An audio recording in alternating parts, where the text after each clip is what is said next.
जब भारत पिछले एक लंबे समय से लगातार मैचेस हार रहा था, भारतीय महिला खिलाड़ियों की मैं बात कर रहा हूं, तब मैंने ही एक वीडियो बनाकर बोला था कि ऐसे कैसे मिलेगा सपोर्ट, कहां से आएगा सपोर्ट। एंड उसके पीछे का कारण यही था कि टीम इंडिया उन मैचेस को नहीं जीत रही थी जिन मैचेस को जीतने की उम्मीद हम एज अ भारतीय फैन, भारतीय क्रिकेट फैन हम लोग लगा के बैठे हुए थे।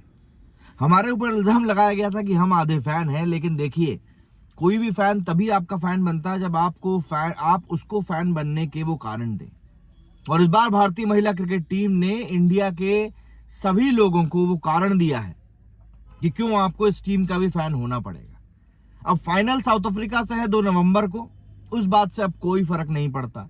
लेकिन इंडिया ने जिस तरीके से ऑस्ट्रेलिया को सेमीफाइनल मुकाबले में 341 रनों का एक बड़ा टारगेट चेस करते हुए हराया है, उसने भारतीय महिला क्रिकेट टीम की जीवटता का पूरा प्रदर्शन किया है। बताया है कि ये लड़कियां कितनी जिद्दी हैं और बताया है कि दुनिया के पटल के ऊपर हम भी अपना एक एक पूरा अथॉरिटी के साथ में बात को रखना जानते हैं।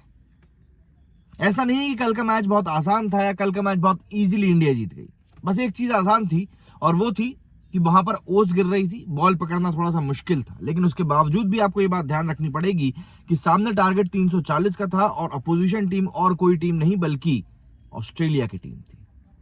वो ऑस्ट्रेलिया की टीम जो कि दुनिया में इतनी ज्यादा फेमस है अपने खिलाड़ियों के लिए नहीं, बल्कि अपने बदलते हुए खिलाड़ियों के बीच में भी हर बार क्रिकेट को सर्वोपरि रखने के कारण।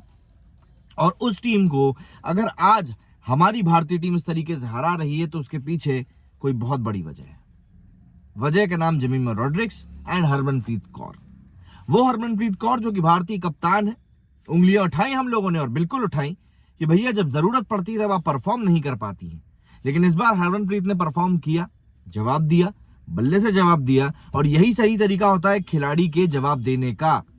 जब भारत को छह से ज्यादा के रन रेट की जरूरत थी तब उन लोगों ने रन रेट मेंटेन किया। जब भारत को लगातार बढ़िया स्कोर्स करते रहने की जरूरत थी तब इनने स्कोर किया। जब भारत को एक बड़ी पार्टनरशिप की जरूरत थी तब इनने स्कोर किया। 88-89 रन बनाए इन्होंने, 100 से ज्यादा का स्ट्राइक रेट रहा। तेज रन बनाने के चक्कर में हरमनप्रीत आउट भी हो गई। बट अब यहां पर वो खिलाड़ी आ जाता है जिस खिलाड़ी के बारे में आज बात करना बेहद अहम है, जेमिमा रॉड्रिक्स। जेमिमा रॉड्रिक्स और भारतीय टीम की जो परिस्थितियां थी वो लगभग एक सी थी। जेमिमा रॉड्रिक्स को इससे पहले वर्ल्ड कप की टीम से बाहर भी किया गया था, उनके प्रदर्शन के ऊपर सवाल भी उठे थे। लेकिन एक खिलाड़ी के तौर पर वो अंदर से कितनी ज्यादा ग्रिट रखती है, ये कल की पारी आपको बताने के लिए काफी है। जब एक खिलाड़ी पूरी पूरी 50 ओवर खेलने का मादा दिखाता है, पूरी पारी को पूरा खेलता है और आखिरी तक खड़ा रहकर बोलता है कि नहीं, मैं इस मैच को खत्म करके लेके जाऊंगा, तब आपको पता चलता है उस खिलाड़ी के माइंडसेट के बारे में कि यार ये खिलाड़ी कुछ अलग मिट्टी का बना हुआ है। और यहां पर जेमिमा ने वही करके दिखाया। मेक श्योर किया कि टीम इंडिया लाइन को क्रॉस करे, सेमीफाइनल की दहलीज को पार करके फाइनल में जाए। क्योंकि ऐसा कई बार हो चुका है कि भारत मौकों के सामने खड़ा रहा है और मौके उसके हाथ से निकल गए हैं। और जब आप इन मौकों को कन्वर्ट करते हो ना, एक खिलाड़ी के तौर पर, तभी आपका उदय होता है। आप एक ऐसे खिलाड़ी बन जाते हो जिसको कि नेशन देखता है। अगर आज हम लोग हरमनप्रीत कौर के बारे में बातें करते हैं कि यार हरमनप्रीत बढ़िया खिलाड़ी है, उसके पीछे की बड़ी वजह है 2017 में खेली गई उनकी ऑस्ट्रेलिया के खिलाफ 171 रनों की पारी। क्योंकि उस पारी के बाद में पूरा देश कहीं ना कहीं भारतीय महिला क्रिकेट की तरफ मुड़ा था और देखा था कि यार ये लोग भी तो कुछ कर रहे हैं। उसके बाद से लगातार हम लोग भारतीय महिला क्रिकेट टीम को सपोर्ट कर रहे हैं। कुछ हाईज भी आए लेकिन लोज ज्यादा आए। और एक ऐसे बड़े टूर्नामेंट की भारत को जरूरत थी, आवश्यकता थी महिला क्रिकेट को इसी तरीके से ऊपर रखने में। क्योंकि पिछले कुछ समय में जो उनका परफॉर्मेंस था उसको लेकर सवाल उठने लगे थे कि क्या वाकई में ये उस इज्जत अफजाई के लायक हैं जो इनको भारतीय क्रिकेट से दी जा रही है लगातार, या इनसे एक्सपेक्ट करी जा रही है कि फैंस इनको पसंद करेंगे। जेमिमा रॉड्रिक्स ने एक बार फिर से वही चैप्टर दोबारा खोल दिया है कि नहीं, हम अब भी वैसे ही खिलाड़ी हैं और हम अब भी वैसा ही प्रदर्शन कर सकते हैं और हम अपने फैंस को खुश भी कर सकते हैं। भारतीय टीम के लिए भी यह वर्ल्ड कप का सफर आसान नहीं रहा है। शुरुआत में श्रीलंका और पाकिस्तान जैसी 2 कमजोर टीमों को हराकर भारत ने शुरुआत अच्छी करी थी। लेकिन अभी नॉकआउट में मौजूद जितनी भी टीमें हैं, 3 भारत के अलावा, उन तीनों से भारत लगातार हार कर यहां पहुंचा है। चाहे आप इंग्लैंड की बात कर लें, आप साउथ अफ्रीका की बात कर लें, आप ऑस्ट्रेलिया की बात कर लें, भारत तीनों टीमों से हार कर यहां पहुंचा है सेमीफाइनल में। न्यूजीलैंड के खिलाफ जो मैच था उसको भारत को किसी भी परिस्थिति में जीतना जरूरी था, किसी भी परिस्थिति में, करो या मरो, डू और डाई। और उस मैच को भारत ने जीता। उस मैच को भारत ने जीता तो एक उम्मीद जगी, चलो ठीक है कुछ हो सकता है।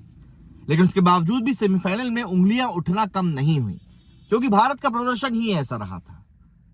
भारत को जब टारगेट मिला 340 रनों का, तब आधे लोगों ने तो राइट ऑफ कर दिया था, बल्कि 80% लोगों ने राइट ऑफ कर दिया था। उसके बाद जब स्मृति का विकेट जल्दी गिर गया, तब तो लोगों ने कहा अब घोर समस्या है।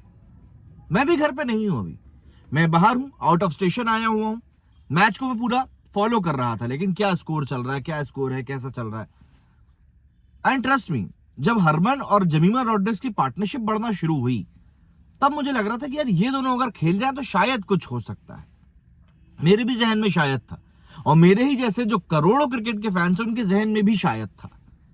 जिनको बोला गया कि भैया आप तो आधे क्रिकेट फैन हो, उन सबके मन में शायद था। लेकिन वो शायद इसलिए था क्योंकि एक छोटा सा भरोसा भी था, एक छोटा सा भरोसा था कि नहीं यार शायद कुछ हो जाए, और एक उम्मीद थी कि यार ये लोग अगर कर ले तो मजा आ जाए। और बस उसी मजे के चक्कर में हम लोग टिके रहे, बैठे रहे, देखते रहे, जहां भी रहे इंगेज रहे कि यार भारतीय टीम अगर जीत जाए तो मजा आ जाएगा। एंड यकीन मानिए, आखिरी में जब जमीमा विनिंग रन लगाने के बाद, जो उसने स्कूप मारा, विनिंग रन बनाने के बाद में जमीमा ने जो रोया है, ऐसा नहीं है मर्द नहीं रोते, मर्द भी रोते हैं, लेकिन मर्द ऐसा हाथ कर लेंगे, यूं कर लेंगे। लेकिन जमीमा ने जिस तरीके से दर्शकों का अभिवादन करते हुए, जो टीम उनकी बैठी हुई थी उसकी तरफ देखते हुए, जो उन्होंने मतलब हाथ जोड़कर जो उनके आंसू बहे हैं, अनमैचेबल, अनमैचेबल। उसके बारे में कोई शब्द नहीं है कहने के लिए। इसीलिए नहीं कि उन्होंने आंसू बहा दिए, नहीं, जो उनकी शारीरिक उस समय की परिस्थिति थी, जिस तरीके से वो पूरी थक चुकी थी, अंदर से टूट चुकी थी, वो लगातार प्रयास कर रही थी। और वहां पर बंदा सिर्फ फिजिकली नहीं थकता है, मेंटली भी थक जाता है। प्लस जो स्ट्रेस था उस जगह पर खड़े होकर खेलने का, जो कि महान सचिन तेंदुलकर ने सालों तक झेला, कल उसको जिस तरीके से जमीमा रॉड्रिक्स ने झेला है, कल उसको जिस तरीके से जमीमा ने ओवरकम किया है, वो बताता है कि जमीमा अपने आप में अंदर से कितनी सक्षम खिलाड़ी। और देखिए, मेरे लिए सबसे बड़ी चीज होती है बिलीफ। आपने वैसा कुछ कारनामा किया हो या ना किया हो, but at the given point of time, क्या आप में वो क्षमता है कि आप ऐसा कुछ डिलीवर कर सकें? क्या आप में क्षमता है कि आप ये सोच भी सकें कि आप ऐसा कुछ अचीव कर सकते हैं? बस वहीं पर पूरी कहानी लिख दी जाती है दोस्तों। एंड कल भारतीय महिला क्रिकेट टीम ने वही कहानी लिखी है। अब एक बार फिर से साउथ अफ्रीका हमारे सामने होने वाला है। एक बार फिर से साउथ अफ्रीका के पास में भी मौका होगा सर उठाने का, आगे बढ़ने का। लेकिन एक बार फिर से भारत के पास में भी मौका होने वाला है अपने आप को साबित करने का कि हाँ, हम सिर्फ यहां पर तुक्के लड़ाके में नहीं आए हैं। सबसे बड़ी बात दोस्तों, ये वही नवंबर का महीना है जो 2 साल पहले जब आया था तब हम लोगों को बहुत गमगीन कर गया था। एंड सबसे, आप कोइंसिडेंस कह लें या हैरानी की बात कह लें, अभी मध्य प्रदेश के जिस क्षेत्र में मैं हूं, मैं 19 नवंबर 2023 को भी इसी क्षेत्र में था। हमारे एक मित्र की शादी थी, और अभी भी मैं इसी क्षेत्र में आया हुआ हूं। अभी हमारे पिताजी का यहाँ पर एक कार्यक्रम है। एंड मैं चाहता हूं कि पिछली बार मैं इस क्षेत्र से जो कड़वी यादें लेकर गया था कि यार नहीं यार भारत हार गया फाइनल में, इस बार उन यादों को मैं पलट के जाऊं। मैं ये चाहता हूं, मुझे ऐसा लगता है कि इस बार ये यादें पलटने वाली है। साउथ अफ्रीका की टीम भी कोई कमजोर नहीं है, वो भी फाइनल में पहुंचे हैं और पूरी दबंगाई के साथ में पहुंचे हैं। लेकिन इस बार भारत के ऊपर थोड़ी उम्मीदें हैं। इस बार लगता है कि नहीं यार ये भारतीय टीम कुछ कर लेगी। और यकीन मानिए, इस बार इसीलिए हम ये कह रहे हैं कि भैया सपोर्ट तो यहीं से आएगा। तो भारतीय महिला टीम को हम सिर्फ ऑल द बेस्ट कहेंगे। ये खिलाड़ी अपने आप में सक्षम है, ये खिलाड़ी जानते हैं अपने आप को कैसे तैयार करना है। और यकीन मानिए, ये खिलाड़ी हम लोगों के लिए, हमारे देश के लिए, खुद के लिए, अपने आप को साबित करने के लिए मैदान पर उतरेंगे। और जब उतरेंगे जो भी करेंगे शानदार करेंगे। मेरे स्टूडियो फिलहाल इतना ही। जय हिंद, जय भारत।